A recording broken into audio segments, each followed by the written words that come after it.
Hello and welcome to Fast and Factual on Firstpost, where we get you the 50 top headlines from across the world. I'm Alison Lagrange, live from Durban, South Africa. Let's begin. In our top stories, Israel's Prime Minister Benjamin Netanyahu has said that the country is nearing its goal of ending Hamas military capabilities. He said that Israel has almost eliminated Hamas's terrorist army. Then he said he would be continuing the attacks on Gaza.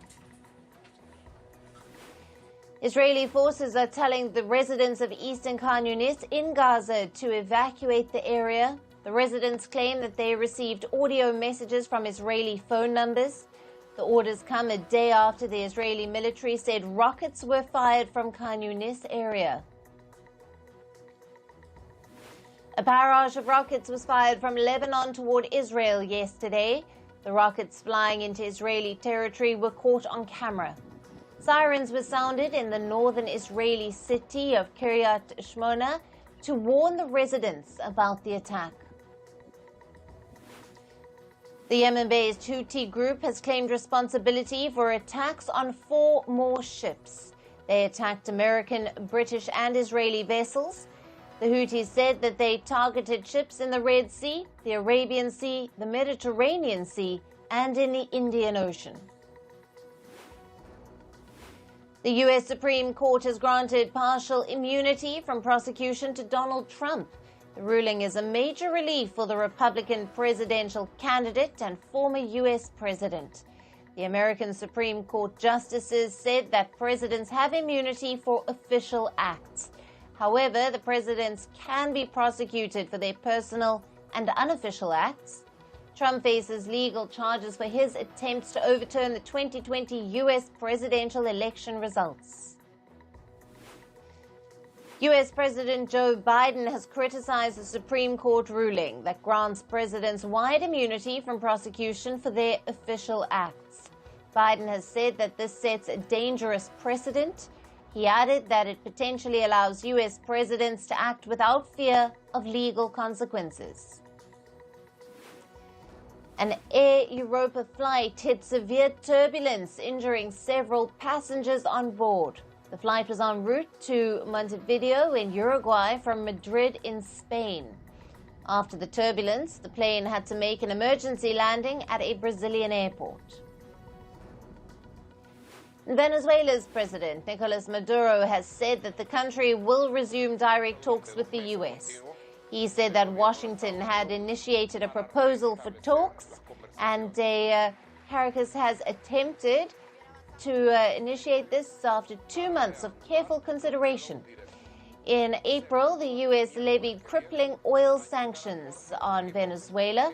Now, this was over the government's alleged crackdown on political opposition ahead of Venezuela's upcoming presidential election. And Panama's new president, Jose Raul Mulino, has assumed office.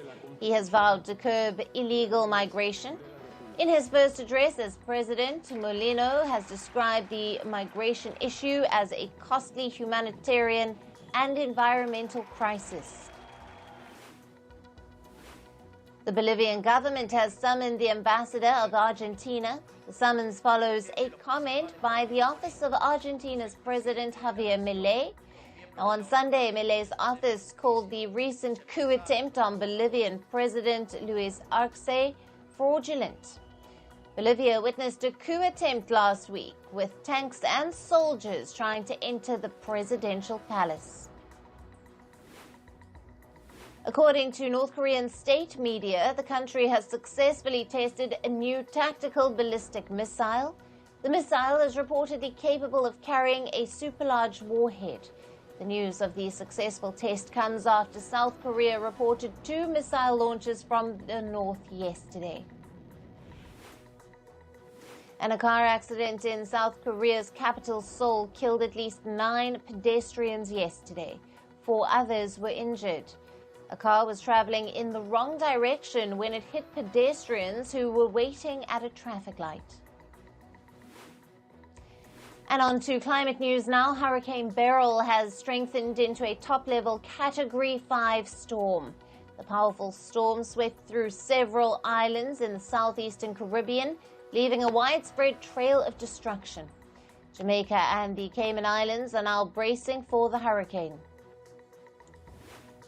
The Indian Meteorological Department is predicting heavy rainfall in Delhi and has issued an orange alert. Meanwhile, heavy rain has lashed parts of the states of Gujarat and Maharashtra. 2 national highways in Gujarat were closed due to waterlogging. And heavy rain in Pakistan's Balochistan region have killed at least 8 people, and 24 others have been injured.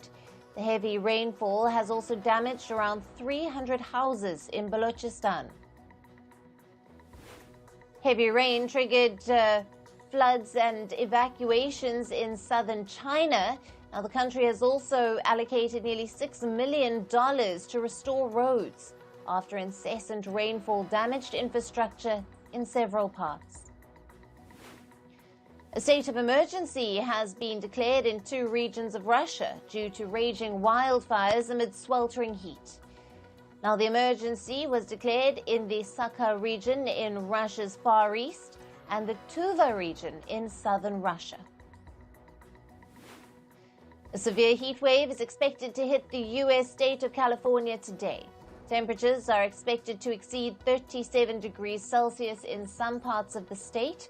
The heat wave is likely to last through to the weekend.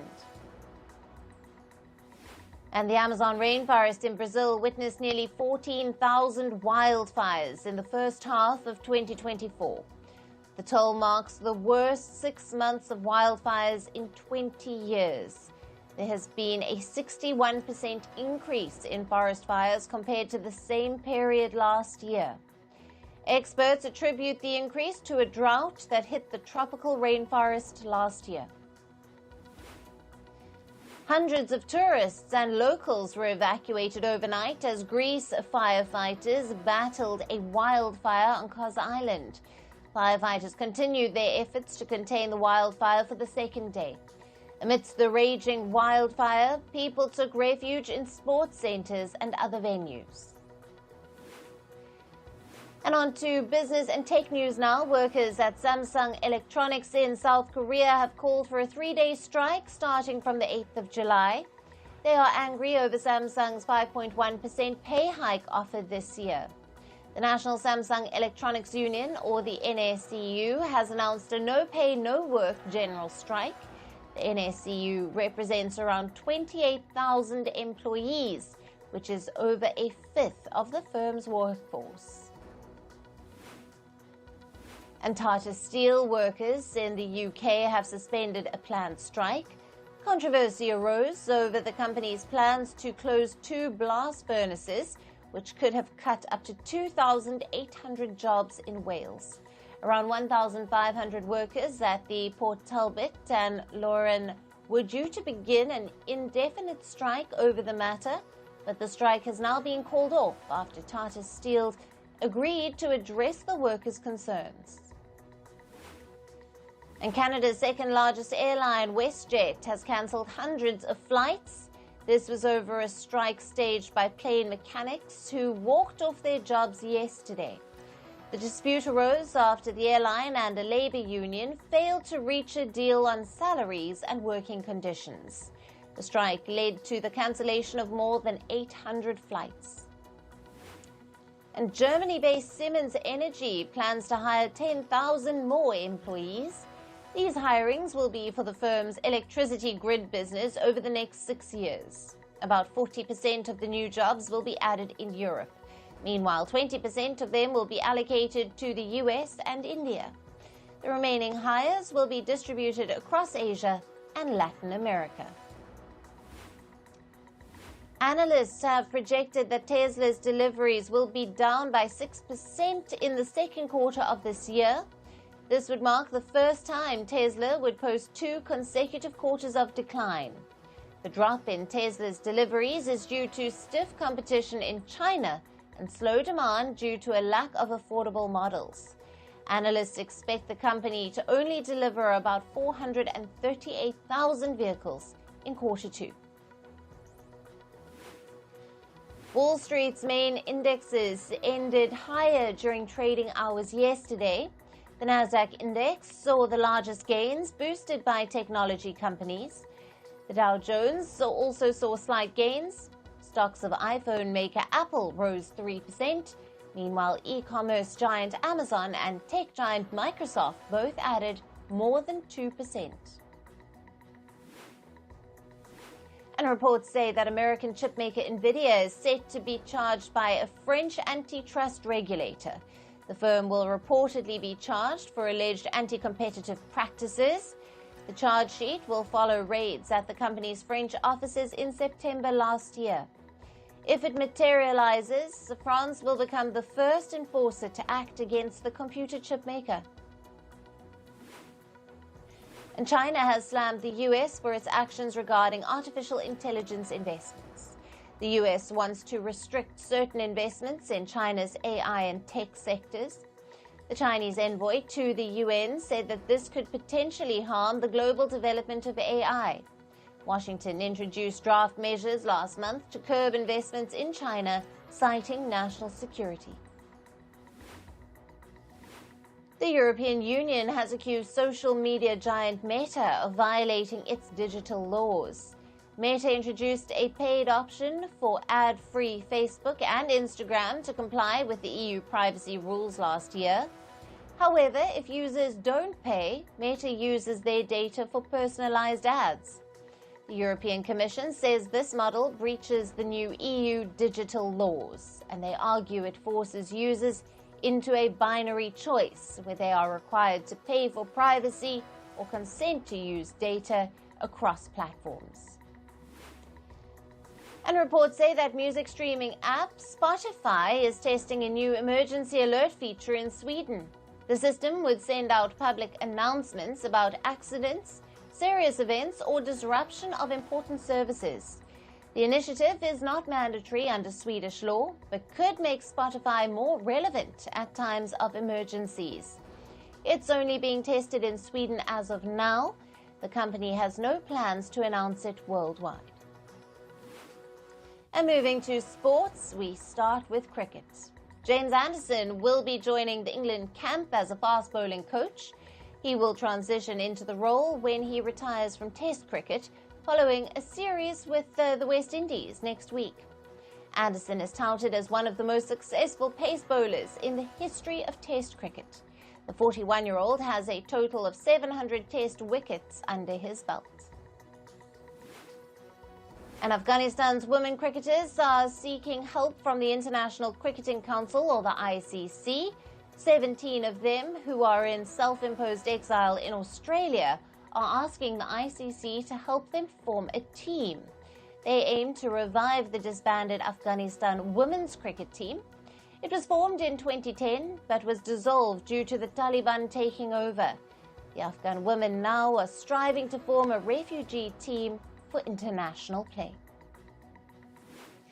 And in football, Cristiano Ronaldo's Portugal have entered the quarterfinals of the UEFA Euros 2024. Portugal were up against Slovenia in the last 16 stage. The match went to penalties after a goalless draw in regular time. Ronaldo's side then beat Slovenia 3-0 in penalties. Portugal now face France in their quarter-final match. And England's Jude Bellingham is under fire from UEFA. The European football governing body has opened an investigation for a gesture he made during a Euro 2024 match. The incident happened when England were playing against Slovakia. After scoring a goal, Bellingham was seen making a gesture with his hand. Bellingham said it was an inside joke and it was not meant as an insult. In tennis news, men's world number 2 Novak Djokovic is set to launch his Wimbledon campaign. He returns to action after knee surgery. Djokovic picked up the injury during the French Open, and now the 24-time Grand Slam champion is pitted against the Czech player Vit Kopriva in Wimbledon first round. The Serb is looking to end his 2024 title drought. Men's world number 3 Carlos Alcaraz of Spain began his title defense at Wimbledon yesterday.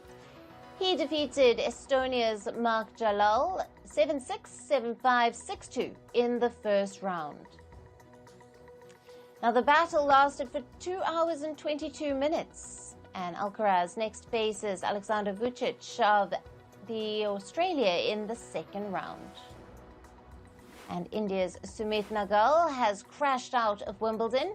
He fought it out against Serbia's Kecma Nuic, and however, he lost the match 2-6, 6-3, 3-6, 4-6. The four-set marathon, which lasted for close to 2 hours and 40 minutes. In badminton, India's Lakshya Sen is set to lead the Indian challenge at the Canada Open. The ace shuttler will look to defend his crown in the tournament. Lakshya is seeded 4th in the Canada Open. And a 17-year-old Chinese badminton player died after collapsing on court during a tournament in Indonesia. Now, his name is Youngju Ji. The incident occurred when he was playing against Japan's Kazuma Kawano at the Asia Junior Championships. He was rushed to the hospital and was later pronounced dead. In basketball news, the NBA team, the Boston Celtics, is going up for sale. The team's ownership group, the Boston Basketball Partners, have decided to sell all of the team's shares. This comes after the Celtics won the NBA championship last month. And in entertainment news, singer Ali Sethi has come out as queer in a cryptic Instagram post. He posted a childhood photograph of himself with a caption which read, and I quote, "I know it's hard sometimes when they tell you to not be you." Sethi ended the post by writing that the very thing that makes a person different becomes a source of power and beauty. Taylor Swift has secured a 10th week at #1 on the Billboard 200 albums chart. She has achieved this feat with her album The Tortured Poets Department. Swift might break Adele's record for being the female artist to dominate the Billboard chart for the most consecutive weeks. And Eminem is all set to release a new album titled The Death of Slim Shady. It will arrive on the 12th of July. He posted a teaser video showing a woman giving birth. Eminem will release a single from the project today. And Pearl Jam has cancelled 2 more European shows due to a mysterious illness. They were supposed to perform in Berlin for 2 days. The band members continue to recover from an unknown disease. They now have a concert scheduled for the 6th of July in Barcelona. And the BET Awards 2024 issued an apology note after they muted a part of Usher's award acceptance speech. They stated that due to an audio malfunction, portions of his speech got muted. He received the Lifetime Achievement Award. The makers of Wicked have changed its release date. The adaptation of the hit Broadway show will now release 5 days ahead of its schedule on the 22nd of November. It was supposed to release on the 27th of November with Moana 2, and the decision likely comes to avoid a box office battle. And according to Disney, Season 3 of The Bear has garnered a viewership of over 5 million views in 4 days. With this, the show becomes the most watched season premiere for any scripted series on Hulu. The story is about a young fine dine chef who comes back home to run a sandwich shop. And the makers of John Wick will soon turn Indian Hindi language film Kill into an English one. The story is about an Indian army commando who races against time to rescue his lover. The film will release in India on the 5th of July. And actors Eppa Murkison and Oliver Platt and Marilyn Barrett will continue to play their roles in Chicago Med. They have locked new deals with the medical drama series makers, and they will reportedly work for a decade with NBC. The story follows a hospital and its day-to-day challenges. Lindsay Lohan said she felt like a kid after returning for Freaky Friday 2. She reprised her role for the 2003's body swap film Comedy. It is based on Mary Rodgers' 1972 novel of the same name. And that's all in this episode of Fast and Factual. Thank you for watching. Stay tuned to Firstpost.